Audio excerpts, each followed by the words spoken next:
President Biden today meeting with German Chancellor Olaf Scholz at the White House. The two allies expected to privately discuss the war in Ukraine and the continued support to Ukrainians amid Russia's deadly invasion. Also on the table, those concerns over Russia and China's bubbling relationship, what their close ties could potentially mean for the war and international trade. Before those talks, though, Biden did thank Scholz for his allyship. I want to thank you, Olaf, for your strong and steady leadership. I mean that sincerely. It's made a world of difference. Together, we work lockstep to supply critical security assistance to Ukraine, ammunition, artillery, armored tanks, air defense systems, and we've been together throughout this. And meanwhile, a Justice Department official tells ABC News that the Attorney General, Merrick Garland, he has now made an unannounced visit to Lviv, Ukraine. Well, to discuss all this, ABC's Elizabeth Schulze joins us live from the White House, along with ABC News contributor and former Deputy Assistant Secretary of Defense for the Middle East, Mick Mulroy. Elizabeth, let me begin with you. So this is an interesting meeting.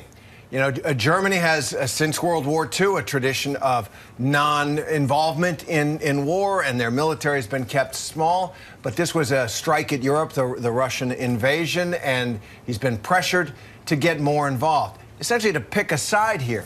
And I think one of the reasons is China is Germany's top trading partner. So talk about the dynamics in the Oval Office between these two guys. Well, Terry, and in some ways, this pressure has worked. You know, we've seen Germany commit to increasing its defense spending. It provided those Leopard tanks to Ukraine after discussions with the U.S. and other allies. And it really has overhauled its energy policy, its reliance on Russian oil, which has had an effect on the economy in Germany. And that's something that President Biden acknowledged at the top of this meeting. He says, we know that the steps that Germany has taken to remain in solidarity with the U.S. and its allies, those have had an impact. And he said, we recognize that and we appreciate your leadership on this, not just from a sanctions economic point of view, but from a moral point of view, too, especially in terms of that defense standing. But there is this big question looming over this meeting of China and the fact that Germany relies on China for trade. We've seen concerns loudly amplified from the White House in recent weeks about the possibility of China providing lethal weapons to Russia and how that could help Russia in its invasion. And really the question here is, how far would Germany be willing to go to sacrifice that trading relationship? Notably, China was not a topic that either of the leaders mentioned, at least in those public comments at the top of this meeting. But you can imagine that it's going to be a big one as they're meeting today here in the Oval Office, guys.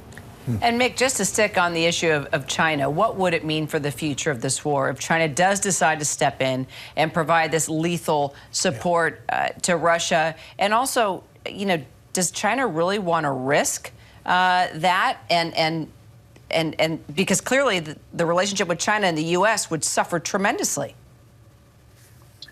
So, Kara, I certainly hope they don't want a rift, and it would mean substantial problems for the West if China did get involved. Russia's had a very difficult time keeping up with its own munitions and weapons replacements.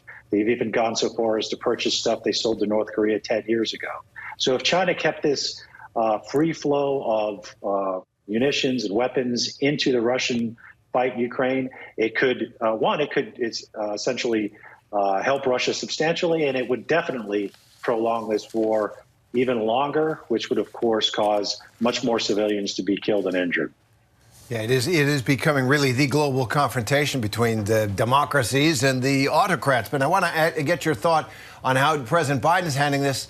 He sent Attorney General Merrick Garland now, who has made an unannounced visit to Ukraine today. That follows the president's visit, the Secretary of the Treasury's visit. It was unexpected. It feels like this is a way of signaling the complete commitment of the United States to this war that Ukraine is fighting against Russia. Maybe a signal to China as well. Absolutely, Terry. I mean, we've seen more atrocities committed in this war than I think most others combined since the end of World War II. And the United States does send prosecutors overseas to help our partners when they request it, to gather information, to help interview, or at least show them how to interview the victims so that all of this can be used in a court of law. I'm sure Ukraine has excellent prosecutors, but the enormity of the atrocities and the war crimes that were committed over there probably necessitates other prosecutors coming and assisting. Elizabeth, Mick, thanks so much. Hi, everyone. George Stephanopoulos here. Thanks for checking out the ABC News YouTube channel. If you'd like to get more videos, show highlights, and watch live event coverage, click on the right over here to subscribe to our channel. And don't forget to download the ABC News app for breaking news alerts. Thanks for watching.